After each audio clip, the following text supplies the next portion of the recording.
Alhamdulillahi alladzi hadana li hadza wa ma kunna linahtadiya laula an hadanallah. Asyhadu an la ilaha illallah wahdahu la syarikalah wa asyhadu anna Muhammadan abduhu wa rasuluh la nabiyya ba'dah. Radina billahi rabba wa bi Muhammadin nabiyya wa bil islami dina.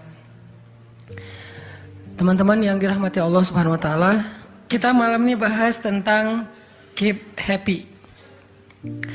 Gimana caranya biar kita selalu tenang menghadapi masalah, biar tenang ketika kita tahu nilai kita kayaknya anjlok, biar tenang pas kita tahu judul kita ditolak, lamaran juga sama di hari yang sama lah gitu.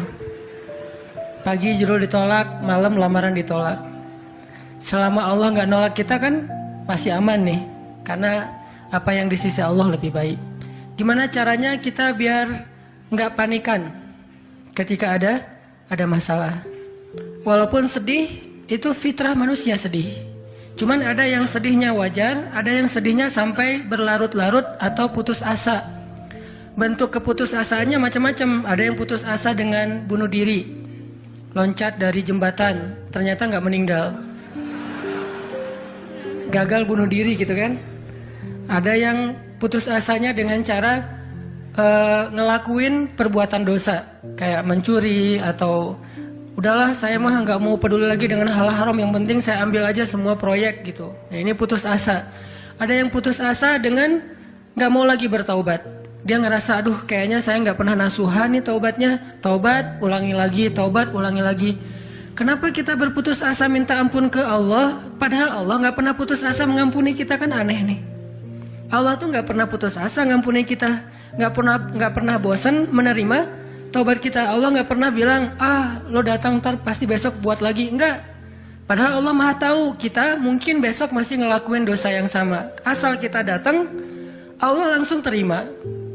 Seolah-olah Allah tuh kayak husnuzon banget sama kita, walaupun pastinya Allah tahu tentang apa yang akan kita lakukan di masa yang akan datang. Ini artinya kenapa seseorang jadi putus asa, jadi berhenti untuk mencoba, jadi tidak lagi berharap apa-apa, jadi pesimis, jadi tidak survive dalam masalah, jadi penuh khawatir menghadapi hidup.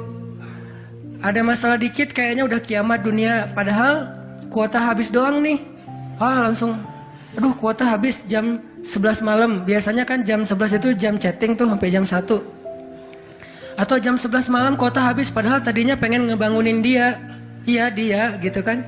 Jam 2. Gampang, pakai aja kuota doa. Ya Allah bangunkanlah dia. Tiba-tiba dia tetap bangun. Dia bangunin kita akhirnya.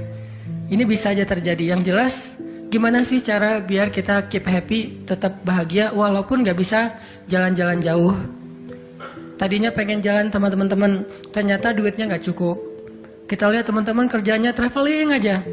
Ke Lombok, ke Batu Karas, kerjaannya keliling aja. Dan kita, aduh pengen juga ngeliat pantai misalnya, ke gunung, touring sama teman-teman. Ternyata, tapi saya nggak punya motor, saya nggak punya uang, saya nggak punya waktu dan seterusnya.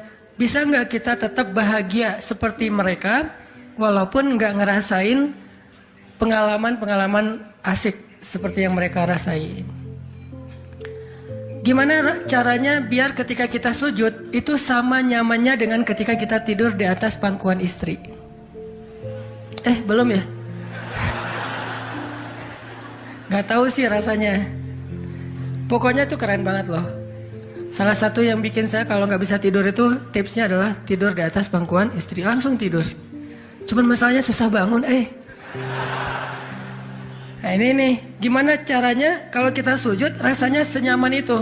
Gimana caranya? Bukankah kita selama ini mungkin, kita atau saya lah, pas sujud pengen cepat bangun. Gimana caranya sujud nggak bangun-bangun? Pas kita sujud, aduh pengen lama gitu sujudnya teh. Terutama kalau sholat sendiri. Kalau sholat jamaah memang nggak boleh. Kenapa? Karena hajat orang beda-beda.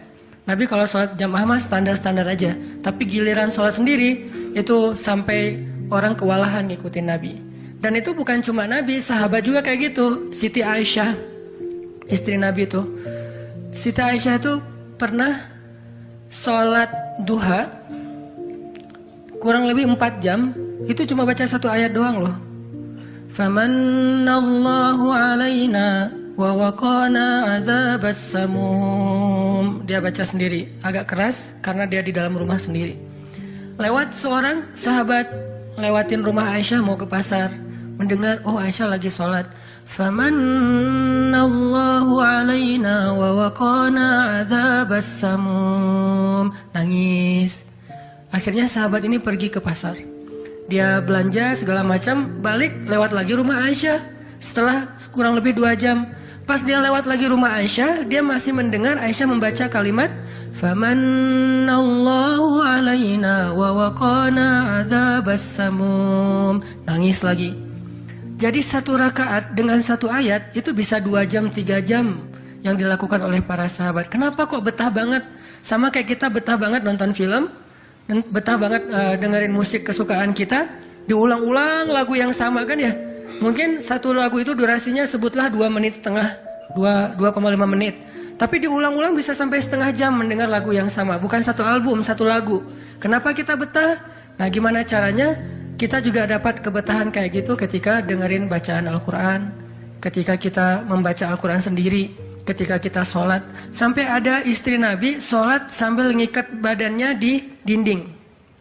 Jadi dia bikin tali ke dinding gitu, terus dia ikat badannya, sehingga kalau dia udah gak kuat lagi, dia bersandar dengan ikatan tali di badannya, saking lamanya berdiri sholat. Coba bayangin, berarti kan semalaman tuh. Kalau udah gak kuat, dia berdiri itu sambil badannya keikat di tali. Dan Nabi melihat itu menangis karena melihat kesungguh-sungguhan para sahabat dan sahabiat dalam beribadah kepada Allah. Dan itu bukan paksaan siapapun. Nabi gak pernah maksa kayak gitu. Mereka sendiri berinisiatif. Jadi tutorialnya dibikin sendiri gitu. Duh, saya sholat kalau malam-malam kayak gini jadi agak gak kuat. Atau saya lagi sakit nih, lagi lemes nih, lagi kurang makan. Ya udah deh, agar tetap bisa berdiri, dia ikat tali, dia ikat ke badannya, terus berdirinya kayak orang-orang setengah sadar gitu. Nah ini menunjukkan ada kenikmatan yang luar biasa yang mereka dapetin ketika mereka dekat dengan Allah Subhanahu Wa Taala. Gimana sih caranya biar kita bisa kayak gitu? Gimana caranya kita entertain kita itu adalah zikrullah.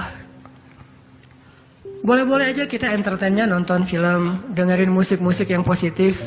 Entertain kita mungkin chatting, entertain kita mungkin update status, entertain kita mungkin kepoin mantan misalnya. Boleh-boleh aja selama masih wajar. Tapi bisa nggak entertain kita yang lain itu zikrullah?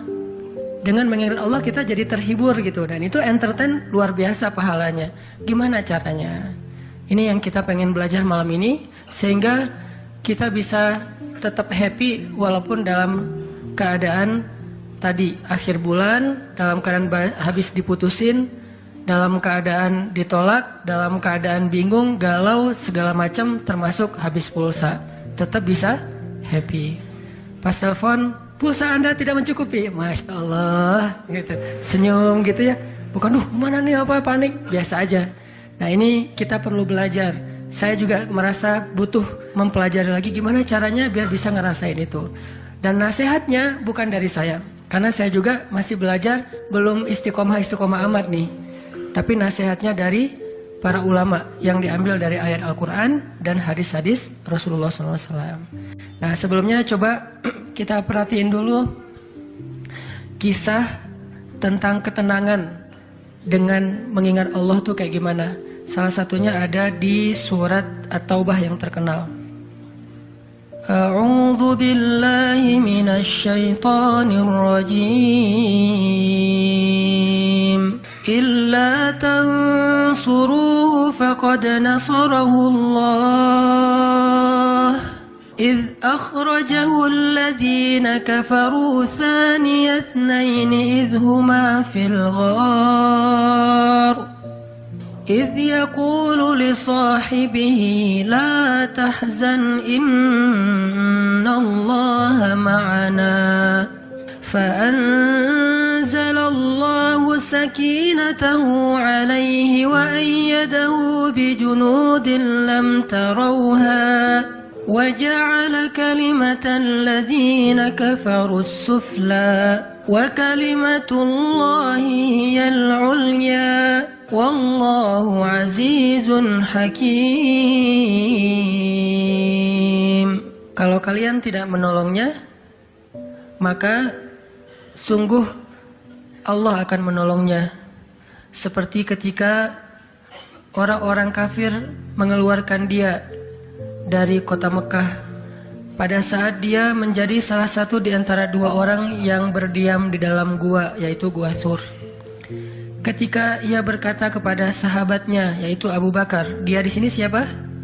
Rasulullah SAW. Ketika dia berkata kepada sahabatnya, la tahzan, innallaha ma'ana. Janganlah kamu khawatir, bersedih, takut, itu sama. Sesungguhnya Allah bersama kita. Maka Allah Subhanahu wa Ta'ala menurunkan rasa ketenangan kepadanya dan menolongnya dengan tentara yang kalian tidak bisa melihat, sehingga Allah menjadikan kalimat orang-orang kafir itu menjadi dikalahkan atau rendah, dan kalimat Allah adalah kalimat yang tinggi, dan Allah Maha Perkasa lagi Maha Bijaksana. Ini kan kata-kata yang paling populer ya, la tahzan innallaha ma'ana. Tips pertama kalau kita pengen bisa lebih tetap tenang, happy ketika kita dalam tekanan adalah kita tuh memang harus punya sahabat yang selalu mengingatkan kita kepada Allah Subhanahu wa Ta'ala. Sahabat yang mengingatkan kita kepada Allah. Ini yang terjadi kepada Abu Bakar As-Siddiq. Sekelas Abu Bakar yang imannya sampai ke derajat Siddiq, bukan cuma mukmin loh, Siddiqun.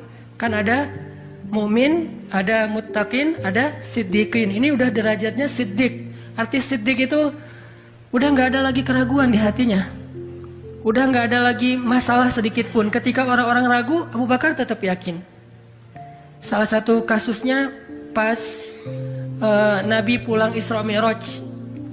Nabi bilang bahwa saya baru pulang dari Palestina dan baru naik ke langit semalam. Diberitakan ini kepada orang-orang kafir Quraisy, tapi orang-orang kafir Quraisy nggak percaya. Lalu ketika para sahabat-sahabat lain mendengar, mereka kayak ragu-ragu gitu, bener nggak ya, bener nggak ya? Lalu ketika ditanya kepada Abu Bakar, ya Abu Bakar, lihat tuh teman kamu makin gila aja.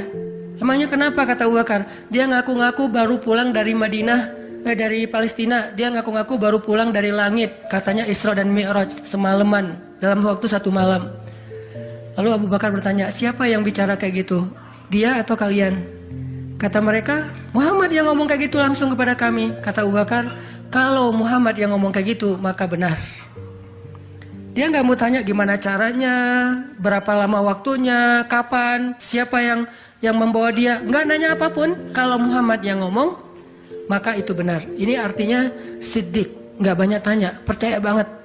Kalau ayatnya kayak gitu, udah cukup. Kalau hadisnya kayak gitu, udah cukup. Kalau kata ulama kayak gitu, saya ikut. Nggak ada, kenapa kayak gini dan seterusnya, nggak. Ini menunjukkan Abu Bakar itu orang yang sangat luar biasa imannya. Tapi, dia tetap manusia. Gimana pun imannya udah kuat, mantap, siddiq. Ketika ada masalah, sifat dasar manusia itu keluar lagi. Yaitu, khauf, rasa khawatir, takut. Dan yang luar biasa, khawatir dan takutnya Abu Bakar itu bukan untuk keselamatan diri beliau. Abu Bakar itu khawatir terhadap keselamatan Rasulullah SAW. Jadi bukan keselamatan Abu Bakar. Kalau kita mungkin khawatir terhadap keselamatan diri sendiri nih. Kalau Abu Bakar derajatnya khawatir terhadap gimana ya Rasul, kalau mereka ngelihat ke bawah, ke kakinya, pasti kita akan ketahuan. Karena mereka sembunyi di sebuah lubang. Nggak gua sih, kecil, lubang di bukit Jabal Thur. Dan orang-orang kafir Quraisy sudah datang ke lubang itu, berdiri tepat di pintu gua. Kalau mereka ngelihat ke bawah, udah ketahuan tuh, kelihatan Rasulullah sama Abu Bakar. Sehingga Abu Bakar berkata, ya Rasulullah, kalau mereka ngelihat kita sedikit aja ke bawah kaki mereka, mereka akan menemukan kita. Gimana ini ya Rasul, saya khawatir terhadap keselamatanmu.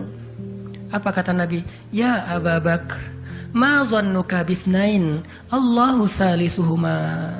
Wahai Abu Bakar, kenapa kamu pikir kita cuma berdua? Allah yang ketiga di antara kita. Baru la tahzan innallaha ma'ana. Jangan khawatir, Allah bersama kita. Kata-kata ini kalau diucapkan oleh orang solih, pada waktu yang tepat ketika kita ngalamin satu masalah besar, itu akan luar biasa memberikan efek ketenangan buat kita. Tapi waktu yang tepat. Kalau normal-normal aja kayaknya agak-agak kurang ngaruh nih. Makanya kata-kata kayak gini itu timingnya tuh harus pas. Dan yang mengatakan orang yang memang punya aura kesolehan yang luar biasa. Sekelas Rasulullah kurang apa? Itulah sebabnya kenapa kita harus punya banyak, atau setidaknya kita punya seorang sahabat, seorang teman yang solih, yang sering mengingatkan kita. Minimal istri. Kenapa? Karena kalau kita galau dalam urusan kerjaan, nanti pas kita pulang ke rumah, yang akan bilang la tahzan innallaha ma'ana adalah pasangan kita. Dengan nada yang lembut, dengan senyum yang khas, dengan dekapan yang mungkin penuh kasih sayang, itu benar-benar bisa bikin kita tenang. Gak tahu tenang karena kata-katanya atau dekapannya nih, enggak. Saya juga bingung. Dua-duanya kali ya. Dia bilang la tahzan ya azizi. Panggilan buat suami bahasa Arabnya yang lembut tuh azizi. Bukan al-aziz ya. Al-aziz mah nama orang. La tahzan ya azizi atau ya habibi atau ya albi. Albi itu artinya jantungku. Jangan dipakai deh, biar saya aja yang pakai itu. La tahzan. Jadi misalnya kayak suami galau tentang kerjaan. Mah, papa lagi galau nih. Kenapa, Pak? Di kantor itu kemarin kita ada tawaran proyek.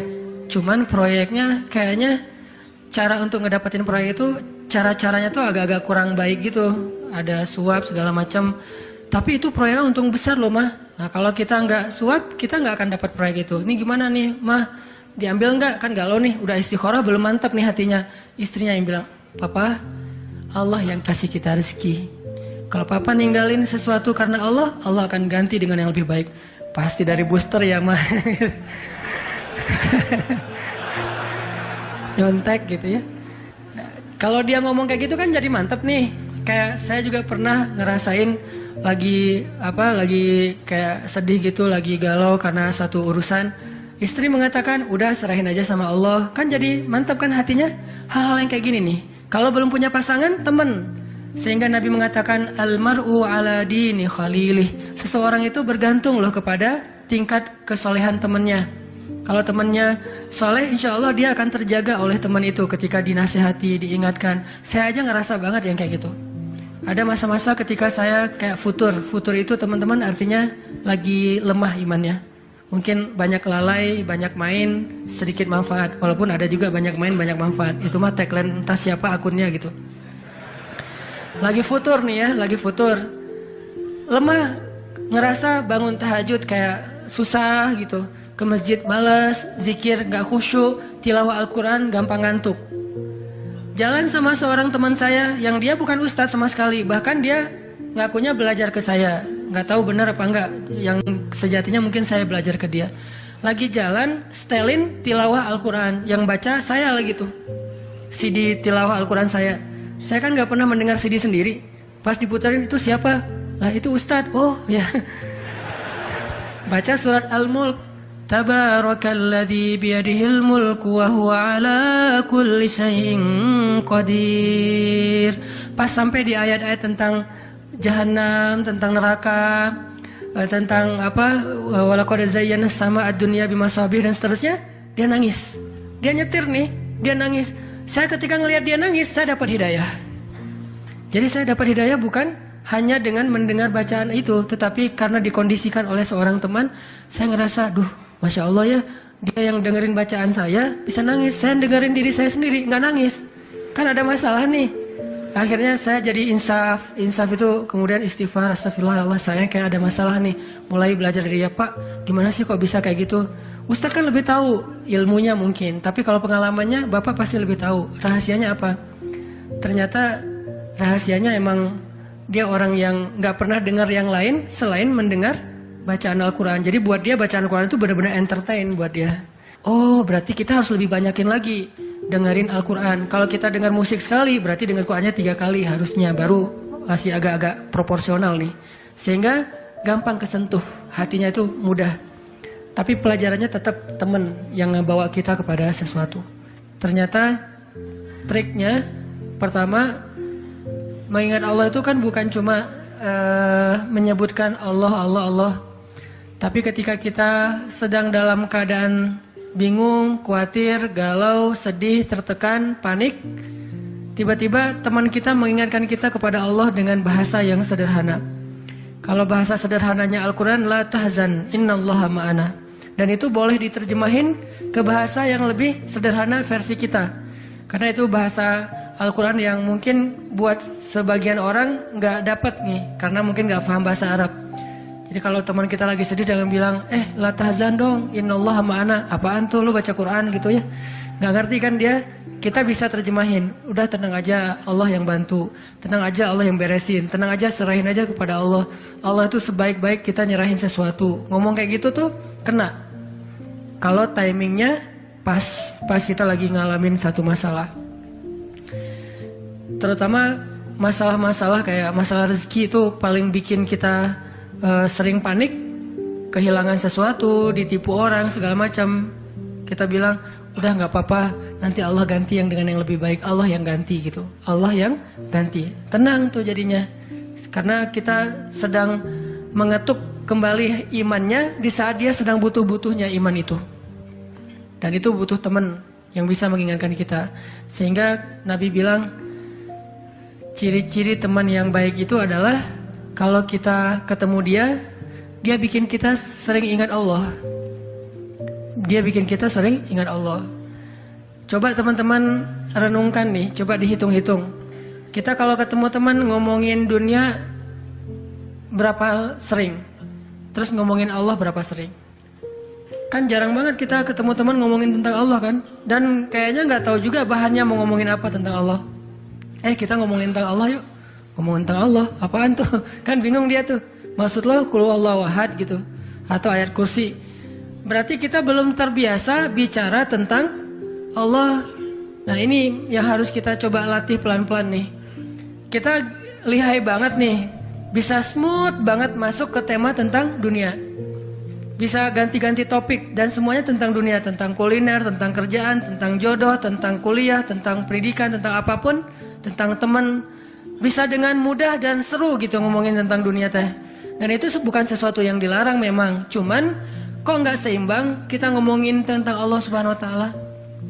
Coba kita belajar cari teman yang udah sefrekuensi dulu. Arti sefrekuensi bukan sama-sama udah baik, sama-sama udah niat pengen memperbaiki diri, sama-sama udah punya tekad kita pengen hijrah nih.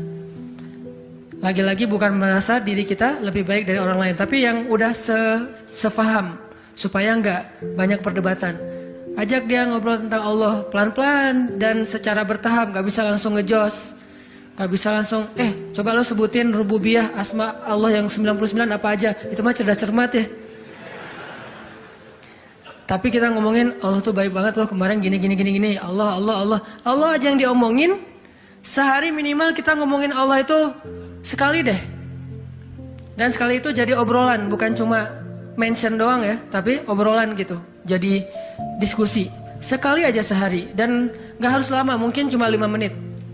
Kalau kita nggak bisa ngelakuin itu secara spontan, nggak apa-apa di setting.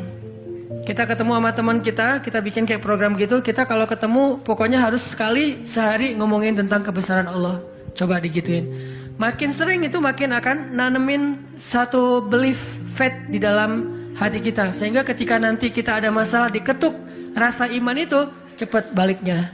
Berarti kita harus cari teman yang mau menasihati kita, bicara bareng kita tentang kebesaran Allah. Dan itu yang dilakukan Nabi Musa dengan Nabi Harun ketika berdakwah yang Allah sebutin di surat Toha. Nabi Musa mau berdakwah kepada Fir'aun, minta teman supaya bisa mengingat Allah ketika lagi dalam keadaan marah. Soalnya Musa tahu, Musa itu orangnya marah. Kalau udah marah ngeri. Harun orangnya kalem, woles. Sehingga butuh seseorang yang bisa menahan amarah dan emosinya Musa. Sehingga kata Musa, ya Allah beri saya seorang teman yang bisa mendampingi saya dalam dakwah, yaitu Harun. Kay nusabbihaka katsira wa nadhkuraka katsira, supaya kami sering bisa mengingat engkau. Artinya kalau Musa sendiri marah, lupa sama Allah. Tapi kalau ada Harun, Musa istighfar, astagfirullahaladzim. Gitu. Begitu juga nabi kecil. Ada 2 orang nabi kecil sepupuan. Siapa dia? Isa dan Yahya. Nabi Isa dengan Nabi Yahya. Anak kecil 2 orang nih. Dua-duanya keren. Dua-duanya soleh. Dua-duanya ganteng. Dua-duanya idola. Selebgram lah di masanya. Pokoknya luar biasa nih 2 orang cowok. Anak usia, kalau nggak salah Yahya waktu itu umurnya udah sekitar 10 tahun. Isa baru lahir, berarti beda 10 tahun. Pas mereka ABG, beda 10 tahun tapi nyambung ngobrolnya. Pas mereka jalan kemana-mana berdua tuh, yang satu orangnya gampang tersentuh, nangis, yaitu Yahya. Yang satu lagi orangnya tegas, yaitu Isa. Sehingga kalau Isa lagi marah, Yahya yang mengingatkan Isa, tenang.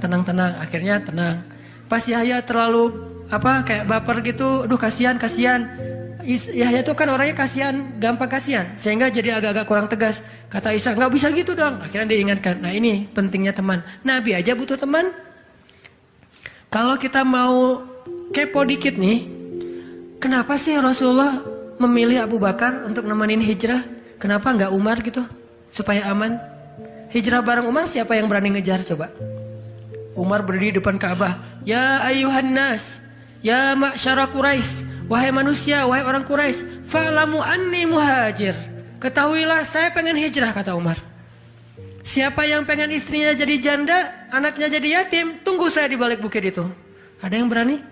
Diam semuanya. Coba Rasul kalau hijrah bareng Umar, enak kan? Wahai orang-orang Quraisy, wahai manusia, saya sama Rasul nih mau hijrah. Siapa yang berani nunggu saya di balik bukit itu? Kalau enggak dia akan hilang kepalanya. Enggak ada yang berani kan? Kenapa Rasulullah milih orang yang lemah seperti Abu Bakar? Udah kurus, lemah, dan kaumnya kabilah yang lemah, Bani Taim. Bani Taim itu lemah kabilahnya, enggak seperti kabilahnya Umar bin Khattab. Kenapa bukan Umar? Kenapa bukan Hamzah? Hamzah itu pemanahnya para sahabat, pemanahnya orang-orang Mekah. Dan juga enggak ada yang berani sama Hamzah. Hamzah mukul Abu Jahal di depan orang banyak, enggak ada yang berani balas. Ketika Abu Jahal mukulin Rasul lagi sholat depan Ka'bah, Nabi lagi sholat digebukin sama Abu Jahal, dibelain sama Abu Bakar ikut digebukin. Akhirnya wajah Abu Bakar itu nggak dikenali lagi saking babak belur. Itu digebukin sama Abu Jahal dan teman-temannya. Ketika Hamzah dengar berita itu, langsung Hamzah pergi ke tempat orang-orang ngumpul, dicari mana Abu Jahal, dipukulin sama Hamzah sekuat-kuatnya sampai berdarah-darah Abu Jahal. Tapi orang Quraisy nggak ada yang berani balas, saking terpandangnya Hamzah. Kenapa nggak dengan Hamzah, pamannya sendiri? Atau kenapa nggak dengan Utsman gitu, yang kaya raya, yang bisa memberikan fasilitas VIP untuk Rasulullah, naik mobilnya Alphard gitu, nyaman hijrah? Kenapa Abu Bakar yang udah jatuh miskin, fisiknya lemah, kabilahnya tidak dipandang? Kenapa? Karena Abu Bakar itu yang paling solih di antara semua sahabat. Jadi pilihannya kesolihan, bukan kekuatan fisik. Kenapa? Kesolihan itu bisa menutupi kekuatan fisik yang kurang. Kenapa? Allah yang maha kuat. Kesolihan bisa menutupi kurangnya harta, Allah yang maha kaya. Kesolihan bisa menutupi kekurangan dari dukungan kabilah, Allah lebih banyak lagi dukungan dari langit dan bumi. Yang dicari oleh Rasulullah itu adalah teman yang soleh. Ya Abu Bakar, temani saya hijrah. Siap ya Rasulullah. Hasilnya apa? Dikejar-kejar sama orang Quraisy karena mereka nggak takut dengan Abu Bakar. Tapi ketika mereka mau ketemu dengan Rasulullah dan Abu Bakar di dalam gua, Allah palingkan wajah mereka dari melihat ke bawah kaki mereka. Allah punya banyak cara. Ada ulama yang bilang bukan cuma dipalingkan, tapi tiba-tiba merpati bikin sarang di situ laba-laba. Walaupun ada perdebatan di antara ulama ini hadisnya sahih atau enggak. Yang jelas, yang pasti nih, Allah melindungi mereka dengan banyak cara sehingga nggak bisa ditangkap. Allah yang bertindak. Jadi butuh teman yang soleh. Walaupun nanti kenyataannya teman yang soleh ini malah ditenangkan oleh Rasulullah, bukan Rasulullah ditenangkan oleh dia gitu. Kan nyari teman yang soleh biar bisa menenangkan nih. Ternyata pas ada masalah, Rasul gimana? La tahzan, innallaha ma'ana, tenang, udah beres. Bisa nggak kita coba latihan ini? Kalau kita berteman dengan seseorang, niat kita pengen saling mengingatkan. Wa tawasau bil haq, yaitu mengingatkan tentang Allah. Wa tawasau bis shab. Itu kayak gitu tuh ayatnya. Pertama hak dulu, kedua sabar. Kalau nasihatnya udah benar, insya Allah sabar. Jadi kalau kita pengen menasihati teman kita atau dinasihati oleh teman kita supaya lebih kuat, bisa tough, bisa survive dalam masalah, minta dia menasihati kita al-haq. Dan siapa al-haq? Allah Subhanahu wa taala. Wa tawassaw bil haq artinya saling menasihati dengan nama Allah. Udah serahin aja sama Allah. Allah itu maha ini sebutin dengan bahasa sederhana. Langsung sabar jadinya. Langsung lebih kuat, lebih tenang. Itu yang pertama teman-teman. Kita sering berteman dengan orang yang insya Allah dia yakin sama Allah lebih kuat daripada kita, imannya lebih mantap daripada kita.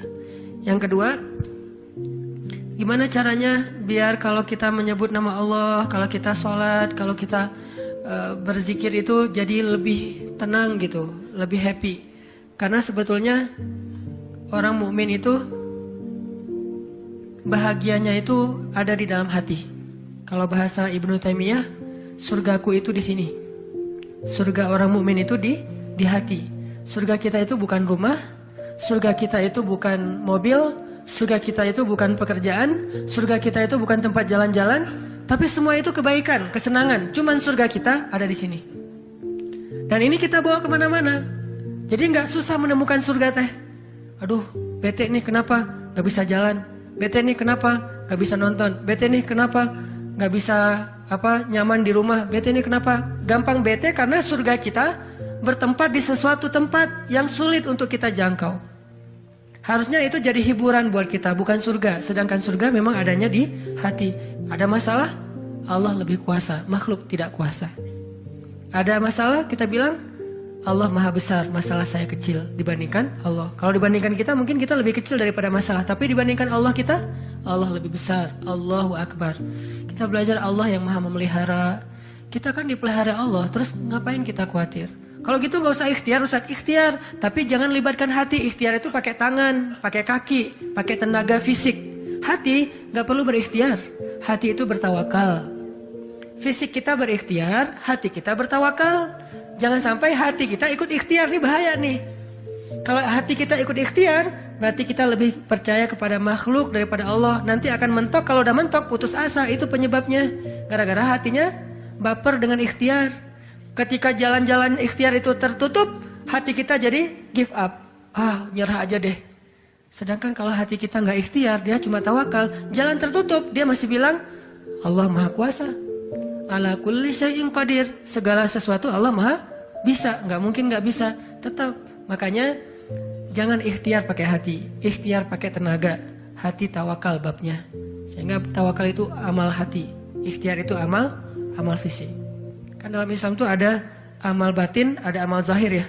Amal batin hati, amal zahir fisik kita. Ikhtiar amal zahir, jangan dicampur dengan amal batin. Coba teman-teman buka deh surat Hud, surat 11. Kalau ragu tentang rezeki baca nih ayat nih. Surat 11, surat Hud ayat 6. Wa ma min dabbatin fil ardi illa 'ala Allahi rizquha wa ya'lamu mustaqarraha wa mustawda'aha kullun fi kitabim mubin. Tidak ada satu hewan melata pun di muka bumi kecuali Allah menjamin rezekinya. Ini amalan hati nih. Ini ayat untuk menguatkan hati kita, bukan menguatkan fisik. Tapi biasanya hati kalau udah kuat, fisik ke bawah. Kan kata Nabi kalau hatinya baik, yang lain ikut baik. Kalau hatinya buruk, yang lain ikut buruk. Jadi kalau hatinya udah give up, pasti fisiknya jadi lemah. Kalau hatinya tough dan masih punya belief ke Allah, masih punya harapan, maka fisiknya juga akan kuat. Wa ma min dabbatin fil ardi illa 'ala Allahi rizquha wa ya'lamu mustaqarraha wa mustawda'aha. Allah tahu di mana rezeki kita disimpan. Allah tahu kemana kita akan membelanjakan rezeki itu. Semuanya tertulis di dalam kitab yang jelas. Allah yang tahu. Allah yang menjamin. Nggak ada yang nggak dijamin rezekinya. Makanya saya pernah cerita tuh dulu di mall sebelah. Saya sama istri habis kajian di sini atau sebelum kajian di sini, sebelum maghrib sempat mau belanja dulu, belanja di supermarketnya di bawah, lantai bawah. Dari lobi kita mau ke bawah itu cari eskalator kan ya, belok kanan cari eskalator. Ternyata salah ngambil jalan. Kita habis belok kanan langsung belok kiri. Harusnya kalau belok kanan lagi sekali lagi langsung eskalator turun tuh. Pas karena kita belok kiri, akhirnya kita muter. Gara-gara muter, ngelewatlah sebuah stand baju kaos yang lagi diskon. Weh, diskon 50%. Akhirnya saya sama istri masuk. Ternyata lucu-lucu juga buat anak gitu. Alhamdulillah akhirnya kita beli 2 helai. Baru setelah itu kita jalan lagi, cuma beberapa meter, masuk eskalator turun. Siapa yang telah menggerakkan kaki saya sampai salah jalan? Sehingga saya harus muter. Dan akhirnya masuk ke stand itu. Alallahi rizquha. Allah yang menjamin rezeki. Kayak gitu cara Allah menskenariokan. Kalau saya ngambil jalan kanan, mungkin saya nggak akan masuk ke toko itu. Berhubung saya ngambil jalan kiri, akhirnya muter, masuklah ke toko itu. Allah punya banyak cara. Kenapa kita khawatir dengan stand orang lain yang mungkin lebih dekat ke pintu, lebih dekat kepada stage yang di tengah kalau bikin event segala macam? Kenapa? Kita udah ikhtiar, dapatnya cuma ini. Kayak lagi ada event, kayak festival gitu, kayak ada bazar, kita punya banyak stand. Stand kuliner kita paling pojok, dekat toilet. Stand kuliner teman-teman kita tuh paling depan. Dan di situ stage banyak acara tausiah segala macam. Oh, kayaknya di situ lebih laku. Belum tentu juga.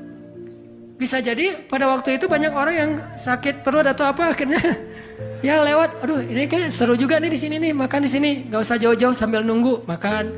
Allah yang punya cara. Saya kan pernah cerita kesasar sampai ke Cirebon. Kenapa kesasar? Ada suatu hari Minggu, kayak lagu.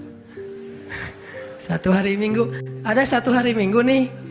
Bingung, kita pengen keluar sama keluarga, sama anak-anak. Kita keluar yuk. Saya bilang ke anak-anak, hayo, kata anak-anak. Kemana? Ke Kota Baru aja. Di situ kan ada jam matahari tuh. Kita lihat jam matahari. Hayo, naik mobil, masuk tol nih. Pas sudah masuk tol Paster, berubah pikiran. Terlalu dekat, nggak berasa liburan ya. Ya, terus mau kemana? Ke Jakarta aja yuk, ke Ancol. Ada pantainya. Oh, ayo ke Dufan. Jalan, akhirnya nggak jadi belok pada larang, lurus. Niatnya ke Ancol. Sebelum Cikampek, berubah lagi pikiran. Ancol mah pantainya gitu-gitu aja ya, udah pernah ya. Terus gimana dong, cari pantai baru deh yang di daerah Indramayu, Cirebon gitu. Siapa tahu ada yang lebih bagus yang masih virgin. Boleh, keluarlah Cikampek. Waktu itu belum ada tol Cipali ya. Keluar Cikampek, akhirnya nyisir Subang, Indramayu, nggak dapat pantai yang kita nyaman nih. Berhenti sebentar, nggak nyaman, ini banyak sampah. Akhirnya jalan lagi sampai dari pagi keluar, asar makan empal gentong di Cirebon. Siapa yang mendatangkan saya ke warung empal gentong itu? Pas kita masuk, orangnya bahagia banget gitu.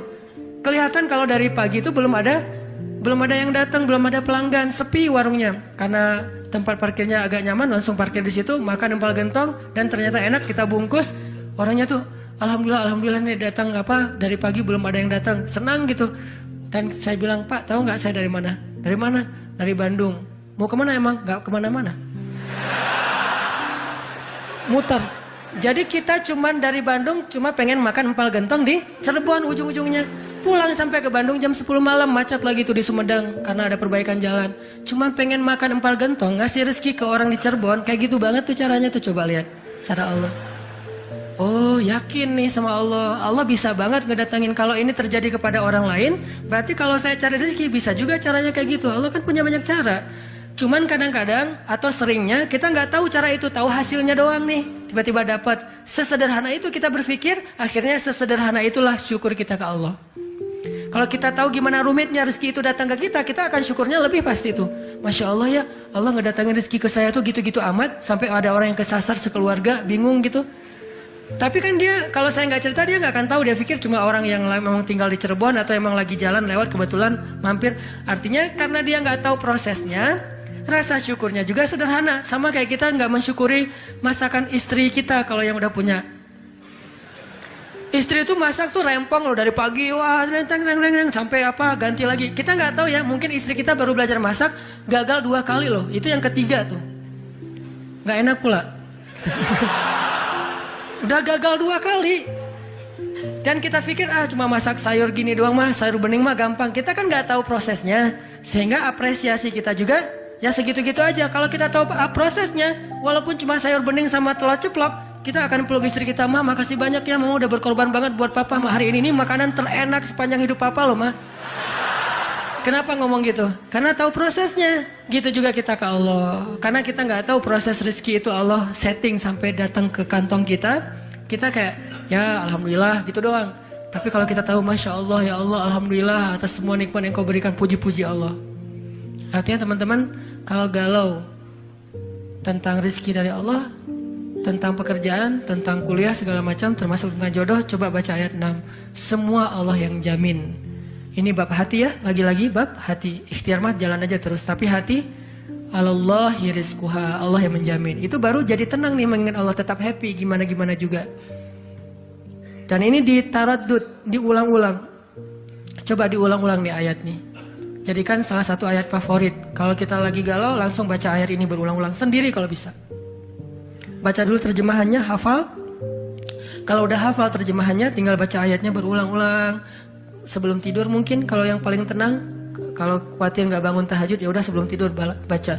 Wa ma min dabbatin fil ardi illa 'alallahi rizquha. Diulang. Itu beda banget loh rasanya. Belajar untuk mentafakuri kebesaran Allah, sehingga kalau kita nanti ada masalah, mengingat Allah lebih mantap. Jadi dua ya, satu teman, kedua sering-sering tafakur. Wa yatafakkaruna fi khalqis samawati wal ard. Tafakkur. Dan sebetulnya teman-teman ya, kalau kita mau lebih persis nih, sholat duha itu ya, emang sholat tafakkur sebetulnya. Dulu para sahabat atau para anbiya, sholat duha itu di tempat terbuka.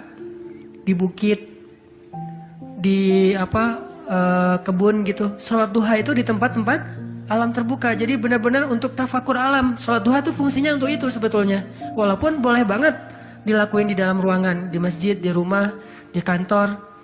Boleh banget di kampus. Tapi kalau kita ada kesempatan sesekali, coba deh sengaja ngapain touring ke atas misalnya, ke Lembang, pengen duha. Dan duduk sendiri, jangan berjamaah. Bukan gak boleh, boleh aja sholat sunnah berjamaah. Cuman kali ini kita pengen menyendiri aja berdoa sama Allah. Duduk, ngomong sama Allah, ya Allah, jangan biarkan saya berputus harapan kepada Engkau. Jangan biarkan saya berputus asa dari rahmat-Mu.